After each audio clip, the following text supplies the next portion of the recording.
Hello, my name is Zhanna Buell, and I'm teaching indoor rowing at Southwest Y of Silicon Valley YMCA. Okay, Maureen, just take a seat and let's talk a little bit about the machine. First of all, I want to demonstrate how to store it. It's a very nifty apparatus, and it's really easy to transport and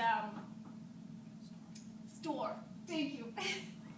So we just pull on this lever over here, and that basically can safely hold both parts of the machine and disengage.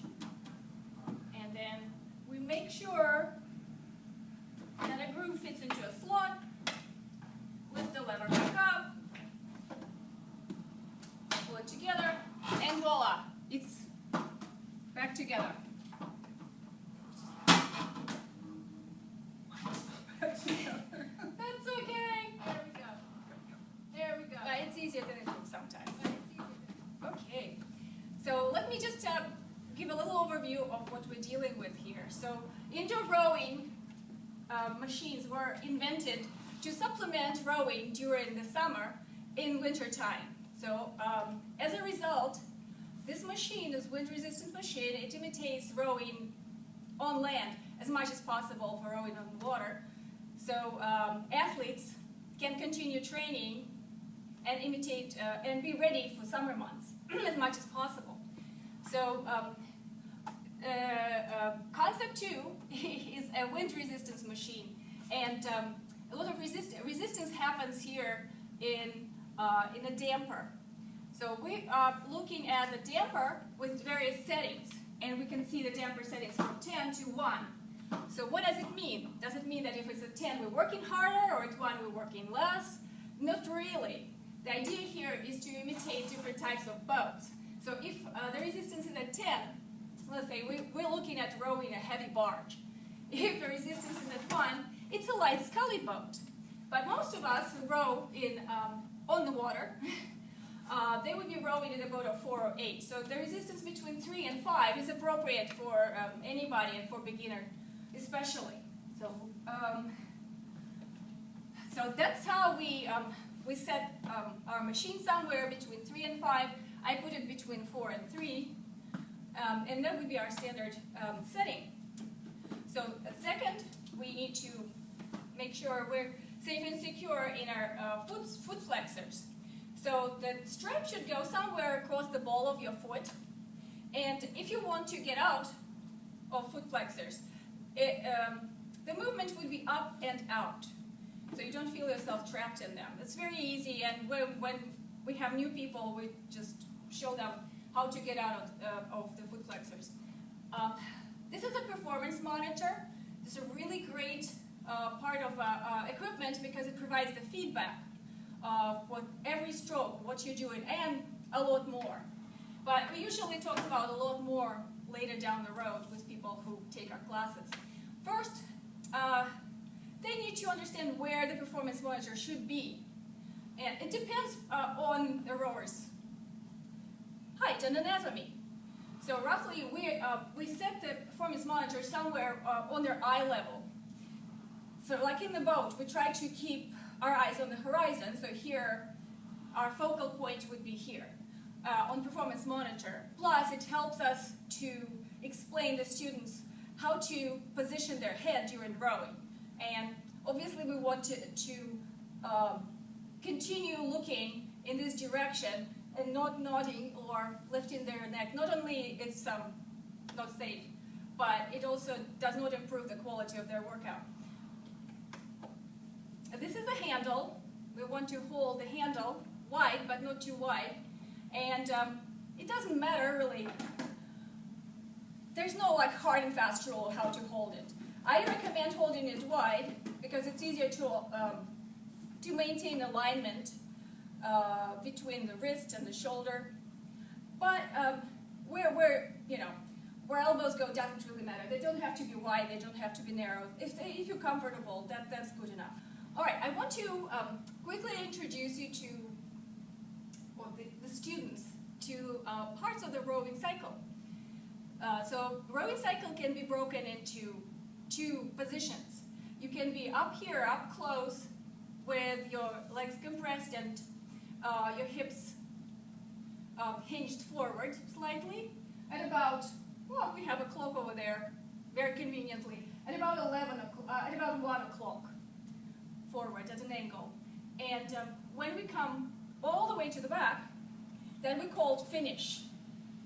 And here we don't want our students to lean too far back, especially the beginner ones. So we tell them just look at the angle about 11 o'clock. So we just mentioned the catch, the finish, and when we were transitioning from catch to finish, this part is called drive. When we go back, that's called finish. That's called, sorry, recovery. When we go from catch to finish and then back, we're going through a cycle and a series of movement. We want the movement to be as efficient and effective as possible for a great workout. And safety, so we ask our students usually to keep their back straight, sit tall, and push with their legs. When they push with their legs, this is a part of a rowing cycle that's very important because it's not very intuitive. You can't, it's not a good idea to do everything simultaneously in rowing. You're not going to get a long stroke, you're not going to get effective workout in the end. So the first part of the drive is the legs. You unbend the legs until your knees are straight.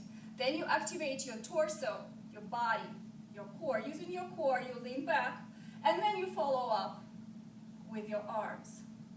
When you go back on recovery, you do it in an opposite progression. Arms, body, legs. And that is your stroke cycle. And your rowing mantra, arms, body, legs. Legs, body, arms.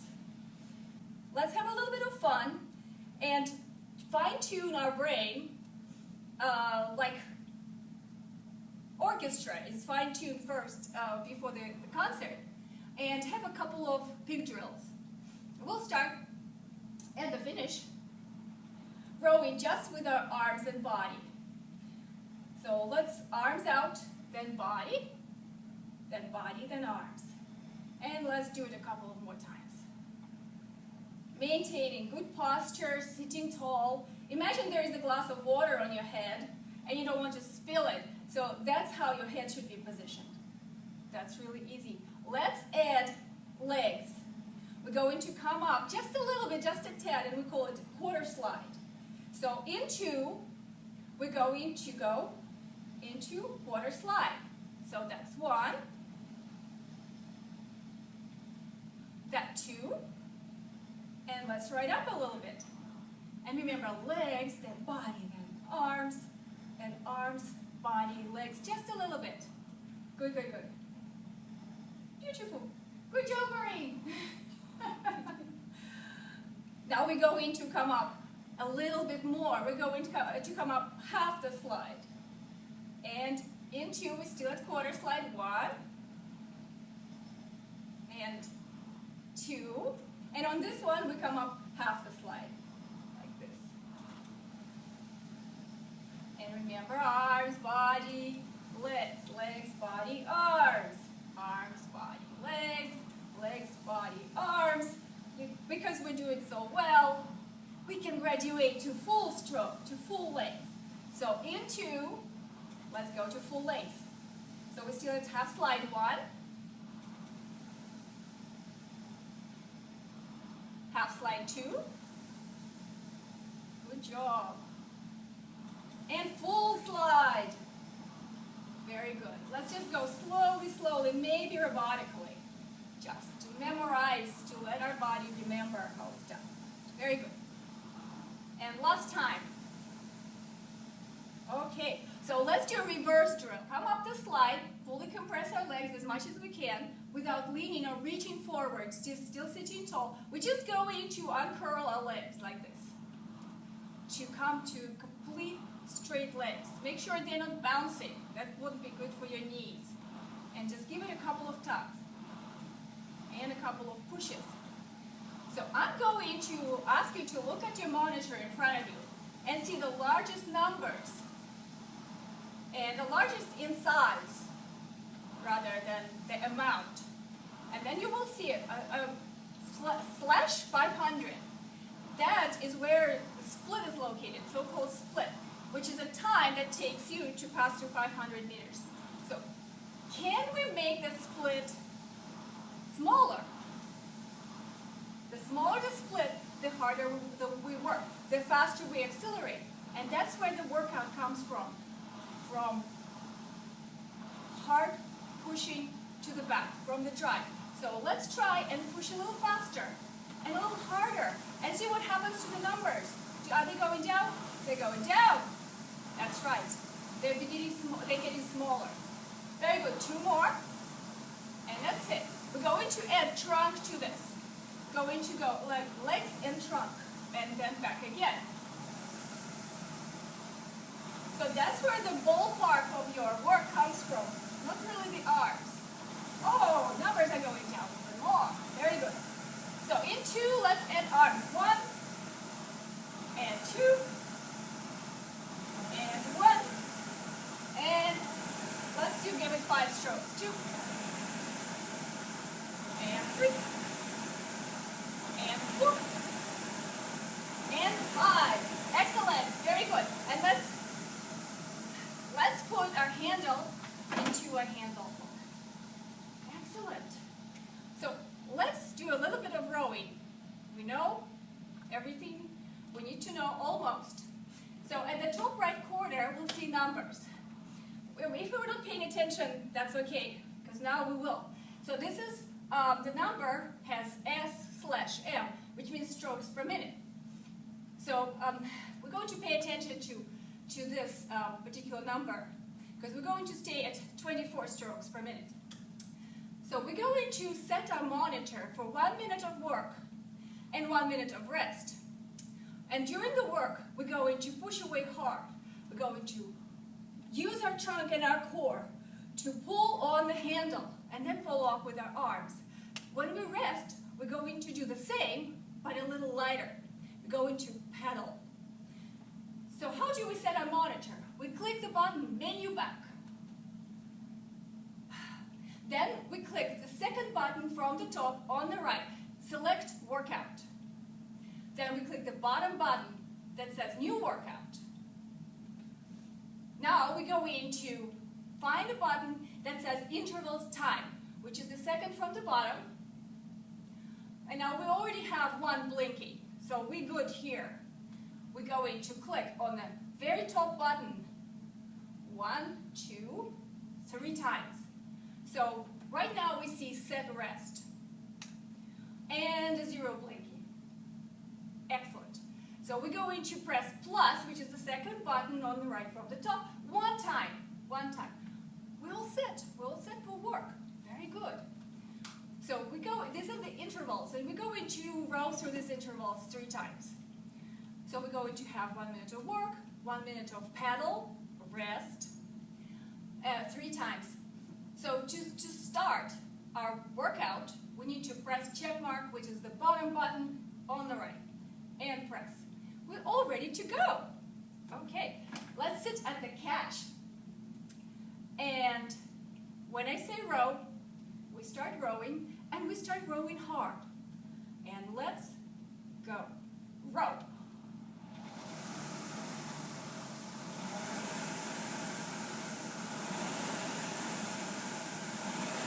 Excellent. I need to pull off a little bit. I'm going a little too fast. I want to invite you to imitate my movement. I'm going to break down the rowing stroke a little farther. I want you to notice the difference in ratio between the drive and the recovery. I become slower on the recovery, then I push away on the fly, on the drive. So if we do it together, it's easier to learn. Because recovery is called recovery for a reason. Yes, when we come off the flight, slowly and gently. Oh, we're there. How about that? So now we can rest by paddling, continuing with our beautiful stroke, except that we're going to push away a little lighter. As we completed interval 1, somebody you notice they're having trouble maintaining horizontal pull on the handle, and the knees get on their way. What can you do? You can cue this person to make sure that arms are in front of their knees on the recovery, which will help with the problem. The other way to explain it is the concept of boxing out, which means that imagine you holding a box in your hands and you want to pass it back and forth without poking through the box with your knees. So sometimes it does help people understand and rearrange their body movement. So in this case, don't worry, I want you to start bending knees only after your arms pass your knees, like this. Then you fixed it. Excellent. Sometimes it happens that person tries to work their arms so hard that they bend their arms before they bend their knees. It happens when people are trying to build their leg strength, or they're just beginning to learn and help their brain to memorize the stroke movement pattern. Very soon they will feel it in their back, and we don't want that. So how can we help them?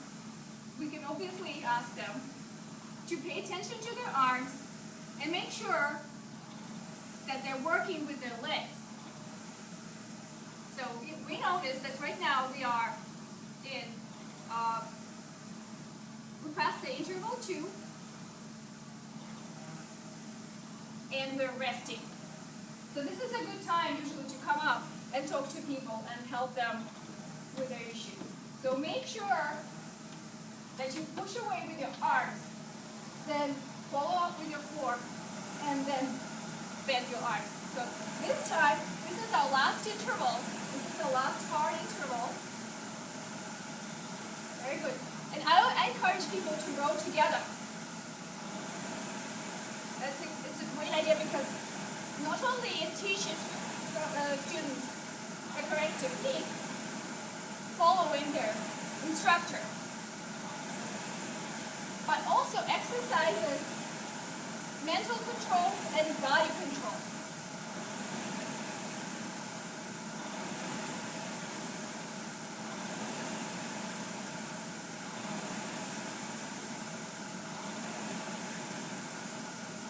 And we have just 4 strokes left until we're done with this last minute of hard rowing. And last stroke, and we're going into rest and pedal.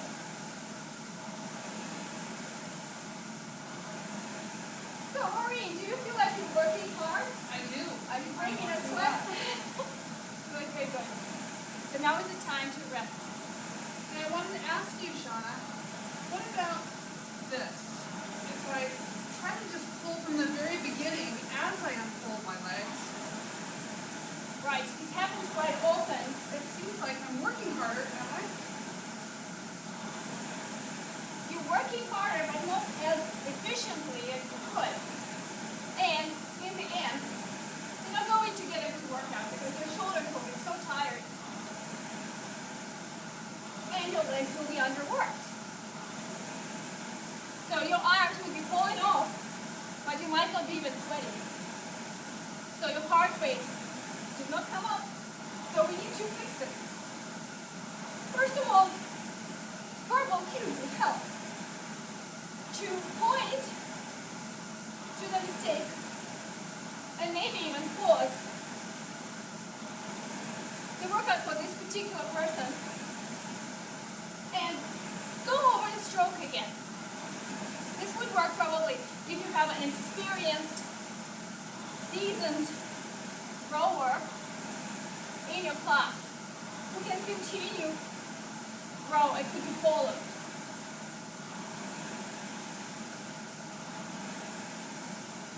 By explaining, supporting, and verbally explaining how to row correctly usually does the trick. And the more you row, the better you get.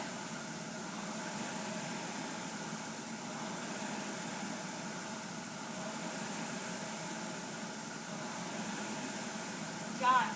Very good. That's our little workout. So how are we going to finish when we're done with the workout?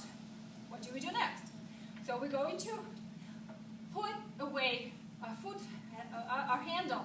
But we're not going to put it back in the cradle. We're going to release it all the way. So there's the least amount of tension. We're going to put the damper setting to 1. We're going to wipe the rail with moist tissue and store equipment correctly. Which means we're very lucky we have a shed that we call boathouse, where we put our machines upright and keep them there safe and dry.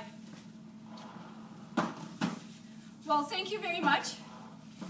I hope you got an idea of how we're teaching. Hope to continue rowing as long as possible.